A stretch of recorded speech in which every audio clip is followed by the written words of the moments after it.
पूरे देश में लोकसभा 2024 के चुनाव का आगाज़ हो चुका है और मार्च के प्रथम या द्वितीय सप्ताह में इसकी प्रक्रिया और घोषणा चुनाव आयोग निश्चित तौर पर करने जा रहा है। और उस घोषणा से पहले समाजवादी पार्टी ने अपने प्रत्याशियों को विश्वास के साथ सीधा सीधा मैदान में उतार दिया है। हालांकि अभी किसी भी पार्टी ने अपने ऐसे प्रत्याशियों की घोषणा नहीं की है जो चुनाव मैदान में खुलकर अपना प्रचार प्रसार करें। उसका कारण यह है कि समाजवादी पार्टी ने एक ज़मीन बनाई थी और उस ज़मीन को आज जब तक घोषणा चुनाव आयोग नहीं करता है, एक ज़मीन को तलाशने का काम करेंगे। हमारे बीच में उपस्थित है, यहाँ से 2009 को सांसद के रूप में यही अकबरपुर की जनता ने उनको चुना था और भारी मतों से जीते थे। आज वही जनता फिर हमारे राजा रामपाल जो कि एक समाज सेवी के रूप में हमेशा बने रहते हैं, आइए हम बात करते हैं इस चुनाव के विषय में, कैसा ये चुनाव का पैंतरा बैठेगा और जनता के बीच में ये तो बराबर जा रहे हैं, क्या जनता का रुख है। सांसद जी, इस समय आपका नाम घोषित हो चुका है, आप जनता के बीच जा रहे हैं। वर्तमान जनता के बीच में जाकर आप क्या महसूस कर रहे हैं, समस्याएं क्या देख रहे हैं? जैसा कि आप जानते हैं, अब पॉलिटिक्स का ट्रेंड और जनता का ट्रेंड बदल चुका है। अब part time short time politics नहीं बची है, सीजनल पॉलिटिक्स नहीं बची है। अब तो किसी भी क्षेत्र में मुकाम हासिल करना है तो whole time, whole life, whole heart करो तो निश्चित तौर पर पहुंच पाओगे। जहाँ तक मेरा सवाल है, मैंने जिस दिन से राजनीति में कदम रखा वकालत करने के बाद, आज 25-30 साल हो गए, कोई दिन नहीं खाली जब हमारी गाड़ी 100-200 किलोमीटर चलती ना हो और 1500 से हम कनेक्ट न करते हो।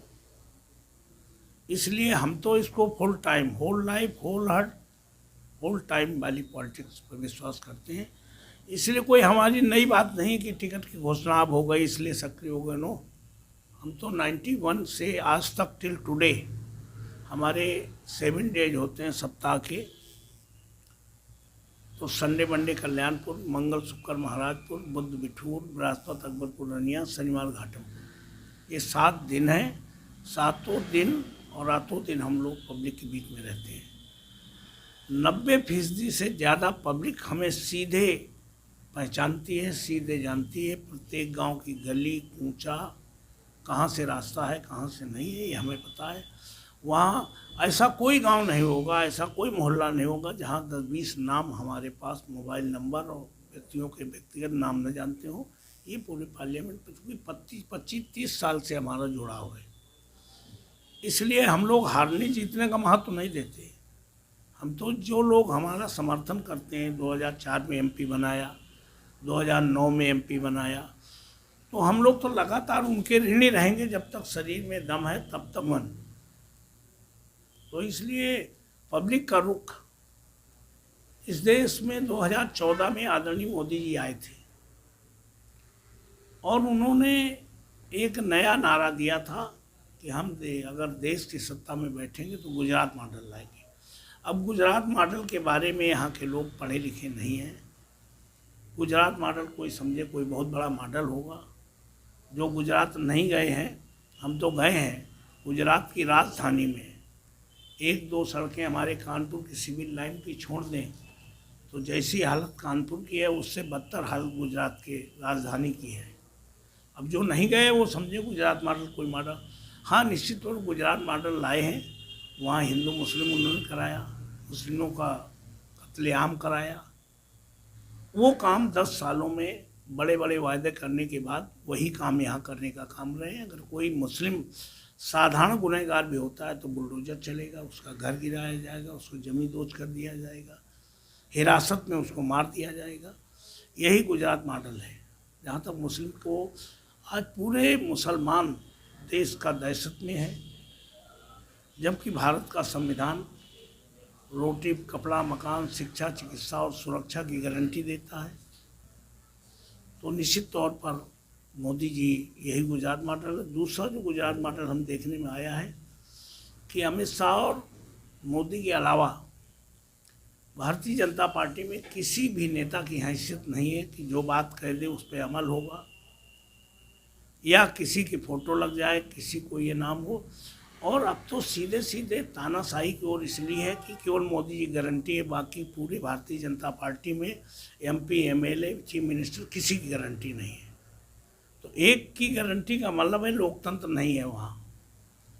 और सांसद जी सबसे मैंने सांसद जी इसलिए कहा चूँकि आप सांसद 2 बार रह चुके हैं और इस बार भी हम लोग ये समझते हैं कि आप सांसद बतौर ही रहेंगे। सवाल ये है कि आप के कार्यकाल 2 कार्यकाल 10 साल की कार्यकाल रहे, उस कार्यकाल में आपने अकबरपुर क्षेत्र को क्या क्या दिया?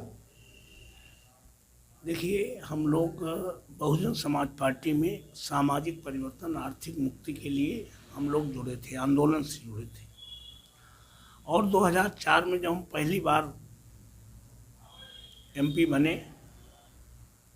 तो हमने पार्लियामेंट में 110 सांसदों ने एक याचिका लगाई और सरकार से आरटीआई आ गई थी। पूछा कि देश में कितने मतदाता हैं और प्रति मतदाता पर मंथ सकल घरेलू उत्पाद से नेशनल इनकम क्या है, राष्ट्रीय आय क्या है। आरटीआई के तहत पार्लियामेंट ने हमें बताया कि 67 करोड़ मतदाता हैं और प्रति मतदाता पर मंथ सकल घरेलू उत्पाद से नेशनल इनकम 3500 रुपये है। उससे पहले इस देश के प्रधानमंत्री राजीव गांधी थे, उन्होंने ये कहा था पार्लियामेंट में कि हम 1 रुपया भारत सरकार से भेजते हैं तो 90 पैसे बिचौलिए खा जाते हैं, 10 पैसे ज़मीन में आता है। तो हम 110 सांसदों ने याचिका दाखिल करके सुझाव दिया सरकार को, जब 1 रुपये में 90% पैसा बिचौलिए भ्रष्टाचार में जाता है तो भ्रष्टाचारी सारी योजनाएं बंद कर दें, वृद्धा पेंशन, विधवा पेंशन, मिड डे मील, बेरोजगार भत्ता, रोजगारी, घरगिरी का राहत, सूखा राहत, आगजनी का पैसा, कन्याधन, सब बंद करके सीधे जब राष्ट्र की आय 3500 रुपये पर मतदाता है तो आधा पैसा देश के विकास के लिए जाए और आधा पैसा 0 पैसे से खाता खुलवा कर सीधे राष्ट्र की आय का हिस्सा आर्थिक आज़ादी के रूप में, इससे चाहे वोटर पेंशन कहो, वोटर इंसेंटिव कहो, न्यूनतम गुजारा भत्ता कहो या आर्थिक आज़ादी कहो, कोई भी नाम दो, सीधे पैसा खाते में जाए और ये भ्रष्टाचारी सारी योजनाएं बंद करके और 1 तारीख को एटीएम से पैसा निकाले और अपनी ज़रूरत का सामान अपने पैसे से खरीदने का काम करे तो नेशनलिटी बढ़ेगी, राष्ट्र की आय में जब हिस्सा। लेकिन इस चीज़ की जो मुकम्मल फ़ायदा है वो बीजेपी कहती है कि हमने ऐसा किया है, सीधे पैसा जा रहा है, पहले अभी भ्रष्टाचार होता था। बीजेपी ने तो अब ये तो आपने एक बहुत बड़ी बात बताई कि पार्लियामेंट में आपने इस चीज़ को रखा सुनिए, तो था। 110 सांसदों ने अभी भी है वहाँ पर, तो हमने कहा कि बुद्ध का भारत बन सकता है। वो संभावना लोकतंत्र में संभव है कि पति को पत्नी के सामने, पत्नी को पति के सामने, भाई को भाई के सामने, बाप को बेटे के सामने, लंगड़े अपाहिज भाई को किसी के सामने हाथ फैलाना न पड़े। सर्वे भवन सुखना सर्वे संतमया सर्वे भद्राण पश्चिम माँ कश्चित दुर्भाग्य, जो 2500 साल पहले बुद्ध ने कल्पना की थी, वो कल्पना अगर साकार हो सकती है तो भारत के लोकतंत्र में बाबा साहब अम्बेडकर ने एक वोट का अधिकार रानी और महात्मा रानी के वोट की कीमत बराबर करके साकार करने का काम किया था। ये तो हमने 2004 वाले में किया।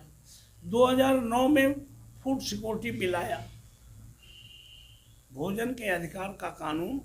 9 से 14 में हम लोग एमपी थे, यूपीए 2 की सरकार थी, कांग्रेस और समाजवादी पार्टी साथ में थी, तो फूड सिक्योरिटी बिल आया। भारत का कोई आदमी भूखा न रहे इसके लिए फूड सिक्योरिटी बिल आया।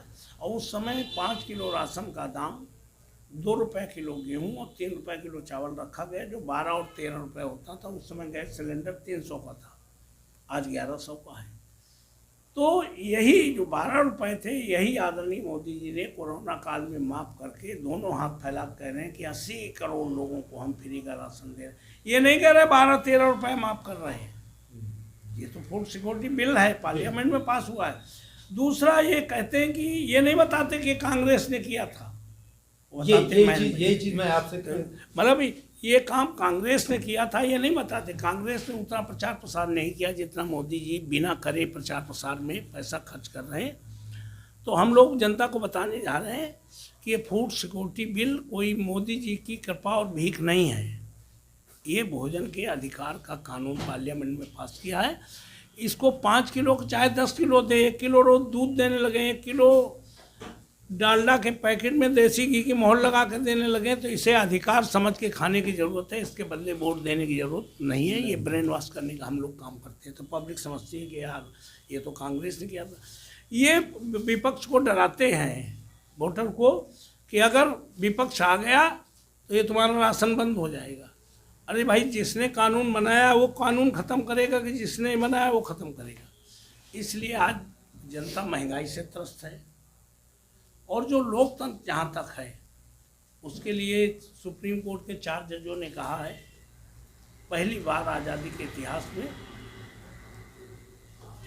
प्रेस मीडिया के सामने कि भारत का लोकतंत्र खतरे में, इससे बड़ी कोई खतरे की घंटी हो नहीं सकती।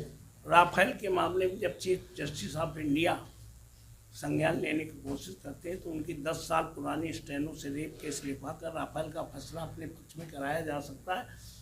इसका मतलब भारत की कोई संवैधानिक संस्था अब स्वतंत्र नहीं है। ईडी सीबीआई का बराबर इस्तेमाल हो रहा है। लोगों के खिलाफ मुकदमा लिखाया जाए। कोलोजियम के माध्यम से तमाम अधिकार जो दलितों पिछड़ों को मिले थे उसको ख़त्म करने की कोशिश की जा रही है। आम जनता समझ रही है और निश्चित तौर पर ये केवल एक भय करने का काम कर रहे हैं कि हो चाहे जो वो वोट चाहे जहाँ डालो लेकिन जीतेगा मोदी। इस टाइप का माहौल जो बनाने का काम कर रहे हैं। हम लोग जनता के बीच में जा रहे हैं। जनता त्रस्त है। इंडिया गठबंधन विकल्प के रूप में है और निश्चित तौर कांग्रेस और समाजवादी पार्टी का गठबंधन उत्तर प्रदेश से आदरणीय मोदी जी को खदेड़ने का काम करेगा। और अगर उत्तर प्रदेश से चले गए तो इनका बाकी देश में कहीं कुछ है नहीं। तो निश्चित तौर पर इंडिया गठबंधन जीतेगा। समाजवादी पार्टी लोकसभा अकबरपुर से और दिल्ली तक के जो आपने रास्ते तय किए और देखा और समझा, जनता भाई आपको एज ए सांसद के रूप में देखती है, ना कि नाली खड़ंजा और इन विषयों पर। हमने जो सबसे बड़ा काम किया है, आप लोग यहीं से आए होंगे, नौबस्ता से लेके कबरई तक, ये घाटमपुर हमारी संसदीय सीट तक पहुंचने के लिए हमीरपुर के पहले तक 3-4 घंटे लगते थे। इतनी खराब सड़क थी। हमने अपने कार्यकाल में इसको हाईवे पूरा कानपुर नौबस्ता से लेकर कबरई तक ये हाईवे बनवाया।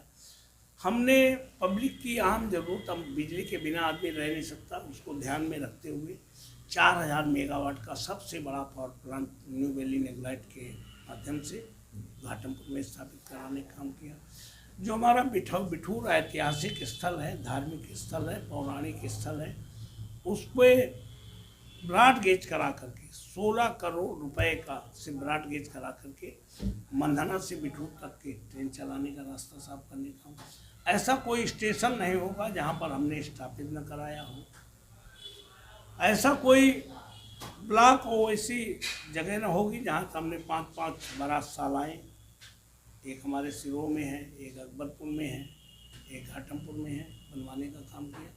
लेकिन मौजूदा सांसद का तो कोई एक काम नहीं बता सकते हो। जहाँ पत्थर लगा हो वो 5 करोड़ निधि कहाँ जाती है ये भी नहीं पता है। वो पार्लियामेंट में कभी किसी को बोलते नहीं देखे गए, क्योंकि सबकी गारंटी मोदी जी की गारंटी है। यानी लोकतंत्र की समाप्ति है, राजतंत्र की शुरुआत है। मोदी युग का मतलब है। और पूरी भाजपा मौन है। पूरी भाजपा और पूरे देश की जो सरकारी इंस्टीट्यूशन थे, railway, airport, railway station, BSNL, petroleum, ordnance, NTC मिले, जितने थे जो लाखों नौकरियां देने वाले विभाग थे, सबको अडानी अंबानी को देने का काम किया है। और अगर पंजाब के और पश्चिम उत्तर प्रदेश के किसान 1.5 साल तक संघर्ष न करते, आज भी संघर्ष कर रहे हैं किसान, अगर वो संघर्ष न करते तो पूरे देश की खेती अडानी अंबानी के नाम हो जाती। और अगर फिर से पब्लिक ने कोई गलती की, हिंदू मुस्लिम जो अब तक 10 साल में मिला है पब्लिक के सामने, तो हिंदू मुस्लिम मिला है, मंदिर मस्जिद मिला है, इसके अलावा कोई डेवलपमेंट का काम हाँ, मीडिया मैनेजमेंट से ये सरकार चल रही अच्छा, है। एक चीज़ और आखिरी बात मैं करना चाहूँगा। बात लोकसभा और चुनाव और लोकसभा से संबंधित है। चूँकि बड़े काम एक सांसद के जरिए ही होता है, निधि के जरिए होता है। अकबरपुर संसदीय क्षेत्र में आपने जो बड़े बड़े कार्य किए वो भी हमारे चैनल के माध्यम से लोग जान रहे हैं। सवाल उठता है कि यहाँ एक बड़ा अस्पताल नहीं है पूरे अकबरपुर क्षेत्र में, जो एक कायदे का अस्पताल होना चाहिए। सरकारी जो अस्पताल हैं उत्तर प्रदेश गवर्नमेंट के अंतर्गत, लेकिन केंद्रीय स्तर पर कोई बड़ा अस्पताल नहीं है। क्या आने वाले समय में ऐसा कुछ? हमें लगता है इस देश का दुर्भाग्य है कि कभी भी इस देश के लोकतंत्र का सही अर्थ बताने के लिए जनता के बीच में सेमिनार, सिम्पोजियम ऐसा कुछ नहीं किया गया कि लोग लोकतंत्र का अर्थ समझें। लोक अलग है, तंत्र अलग है। लोक जातियों में बट गया, लोक दलों में बट गया, लोक धर्म और भाषा और क्षेत्र में बट गया, लोक कमजोर हो गया, तंत्र हावी हो गया। आज लोक की इच्छा से तंत्र नहीं, तंत्र की इच्छा से लोक चल रहा है। जबकि लोकतंत्र तो इसलिए था जो लोग चाहेगा, जो लोग के हित में होगा, जो लोग इशारा करेगा, तंत्र को काम करने के लिए मजबूर होगा। लोग ये समझते हैं कि मेरा मकान, मेरे नाम, पिता के नाम जो खेती है मेरी है, और मेरे घर के सामने जो नाली खरंजा प्रधान के माध्यम से, पार्षद के माध्यम से या बीडीसी के माध्यम से, जिला पंचायत के माध्यम से, एमएलए के माध्यम से, एमपी के माध्यम से जो बन रहा है, काम हो रहा है, सड़क, नाली, खरंजा, पार्क, ये सब सरकार का है। अब काश इस देश के लोगों को बताया गया होता कि डॉक्टर अंबेडकर ने कहा कि हमने एक वोट का अधिकार देकर तुम्हें केवल प्रधान से लेकर प्रधानमंत्री बनाने का और बनने का दोनों अधिकार तो दिए हैं। साथ ही साथ डॉक्टर अंबेडकर ने कहा कि लोकतंत्र में पैदा होने वाला प्रत्येक व्यक्ति को हम भारत की धन और धरती का बराबर का हिस्सेदार बना दिया। हम तो आपके चैनल के माध्यम से चाहूँगे कि ये तो पूरी मीडिया भी नहीं कह सकती जो मैं कह रहा हूँ। ये उसको भी नहीं मालूम है कि सरकार और लोक अलग नहीं है, एक ही है, लोक की ही सरकार है। केवल लोग जानते हैं जनता का, जनता के द्वारा, जनता के लिए, लेकिन उसका धरती पर कभी इम्प्लीमेंटेशन नहीं हुआ है। अगर लोग अब ये मालूम हो जाए, जो मैंने स्कीम बताई थी कि हमने 110 सांसदों ने आरटीआई डाल के उनसे पूछा था, और राष्ट्र की आय में हिस्सा जिस दिन मिलना शुरू हो जाए उस दिन घटिया निर्माण बंद हो जाएगा। उस दिन लोग नाली खरन जो पाट देते हैं, तोड़ देते हैं, बिजली में कटिया डाल लेते हैं, इन नेशनल नुकसान के बारे में भी विचार करना शुरू करेंगे और नेशनलिटी लोगों में बढ़ेगी। अभी नेशनलिटी नहीं है। अभी तो अगर रोडवेज बस खराब हो जाए चौराहे पर तो रात को सीट उखाड़ ले जाएंगी। कौन हमारी है? सरकारी है। सामने पार्क जो बना है उसका कोई ईंटा ले जा रहा हो, कोई गेट उखाड़ के ले जा रहा हो, तो सामने वाला देखता रहता है, उसे मना नहीं करता। कौन हमारा है? सरकार का है। अच्छा, आपने अपने संसदीय कार्यकाल में पार्लियामेंट में तमाम प्रश्न और तमाम क्वेश्चन जनता के हित में उठाए। वर्तमान के समय में जो भी प्रतिनिधि हैं पार्लियामेंट के यहाँ पर अकबरपुर में, उन्होंने कितने सवाल उठाए और क्या समस्याएं संसद में रखी? मैं कह रहा हूँ कि इस देश का दुर्भाग्य है। 2019 के चुनाव में जीते बीजेपी के सांसदों की मीटिंग बुलाकर आदरणीय मोदी जी ने जब ये कह दिया कि कभी इस देश में एमपी पीएम चुनता था, अब ज़माना बदल गया है, मोदी का ज़माना आ गया। क्योंकि मोदी सरकार है, भाजपा सरकार नहीं है, मोदी सरकार है। जब आरएसएस ने ये स्वीकार कर लिया कि भाजपा सरकार नहीं है, मोदी सरकार है, तो उन्होंने कहा कि अब ज़माना बदल गया है, पीएम एमपी चुनता है, यानी तुम्हें कहीं ना आवाज़ उठाने की जरूरत, तुम्हें हाथ उठाने की कोई जरूरत नहीं है। ये सब मूक दर्शक बने हुए हैं। मोदी जी जो कह दें सब उसी का गाना गा रहे हैं। अभी तो तुमने करंट में देखा होगा, एक माला राजनाथ सिंह अपने गले में डालते हैं और अमित शाह घूर देते हैं तो माला उतार देते हैं। ये वीडियो खूब वायरल हो रहा है। तो जिस पार्टी में, जिस घर में लोकतंत्र ना हो, पत्नी के साथ फेरे लेकर के पत्नी को साथ रखने की जो गारंटी दी थी, वो तो मोदी जी गारंटी पत्नी अपनी को दे नहीं पाए आज तक, और देश को गारंटी दे रहे हैं। ये देश तानाशाही की ओर जा रहा है, लोकतंत्र समाप्ति की ओर जा रहा है। इसको आपके चैनल के माध्यम से हम देश की जनता से ये अपील करेंगे कि संविधान खतरे में है, लोकतंत्र खतरे में है। इसको बचाने के लिए अब 10 साल में उन नौजवानों का जो सरकारी नौकरी के लिए दौड़ लगाते नजर आए हैं, तब 2 बार जो चुनाव हुआ है उसमें लोग कहते थे हम मोदी को वोट दे रहे हैं, मोदी के चेहरे पर वोट दे रहे हैं। हमने लोगों को अवेयर करना शुरू किया है कि इस बार तुम अपने घर में, अपने परिवार में, अपने ख़ानदान में, अपने मोहल्ले में, अपने गांव में, अपने रिश्तेदार को 10 साल में ओवर एज होते देख लिया हो कि कोई सरकारी पाने लायक नहीं बना, या जो दौड़ रहे हैं सरकारी नौकरी पाने के लिए, उनका चेहरा वोट के जरा चेहरा देख के जाना और फिर वोट दे देना मोदी के नाम पर, तो हम कहेंगे तो निश्चित तौर पर ये आपने जनता को जागरूक करने का एक बड़ा कदम उठाया है। बस एक आखिरी चीज़, अकबरपुर से चूंकि आप पार्लियामेंट के लिए प्रत्याशी हैं, उस जनता को क्या कहना चाहेंगे और क्या? हम तो एक ही चाहेंगे, जो डॉक्टर अंबेडकर ने कहा है, हम बाबा साहब अंबेडकर ने संविधान सौंपते समय एक आशंका व्यक्त की थी, किसी देश का संविधान कितना अच्छा क्यों न हो, किसी देश का कानून कितना अच्छा क्यों न हो, लागू करने वाले की नीयत नहीं ठीक होगी तो संविधान बेकार साबित होगा। हम लोग कोशिश करेंगे कि हम लोग को तंत्र के पर, तंत्र को लोग के पर जवाबदेह बनाएं, और जो बाबा साहब ने कहा था, हमने संविधान के माध्यम से धार्मिक आज़ादी दे दी, हिंदू, मुस्लिम, सिख, ईसाई, पारसी, बुद्धिस्ट अपनी अपनी तरह से पूजा अर्चना करने के लिए स्वतंत्र होंगे। और बाबा साहब ने कहा था कि ये तीनों आज़ादी, धार्मिक आज़ादी, सामाजिक आज़ादी, राजनीतिक आज़ादी तब तक अधूरी है जब तक आर्थिक आज़ादी ना मिले। ये आर्थिक आज़ादी के लिए तुम्हें इस देश में एक और आज़ादी की लड़ाई लड़नी पड़ेगी। वो हमने पहली बार संसद में जाने के बाद 110 सांसदों ने आर्थिक आज़ादी के तौर पर, यानी आपको सीधा तौर पर ये कहना है कि लोग की नियत यदि ठीक नहीं है तो तंत्र की बरकत नहीं होगी, है ना? लोग की हाँ, लोग की नियत अगर ठीक नहीं, तंत्र की नियत कहाँ? तंत्र की नियत ठीक नहीं तो लोग की बरकत नहीं होगी। तो ये हमारे बीच में 2 बार पार्लियामेंट रह चुके लोकसभा का प्रतिनिधित्व अकबरपुर से इन्होंने किया है। आज इन्होंने बहुत तमाम तरीके की बातें बताई हैं जो एक लोकसभा सदस्य को करनी होती है जनता के लिए, वो चीज़ इन्होंने आज बताई है। सबसे मुख्य चीज़, मैं रवि त्रिपाठी, भारत के साथ राजेंद्र सिंह।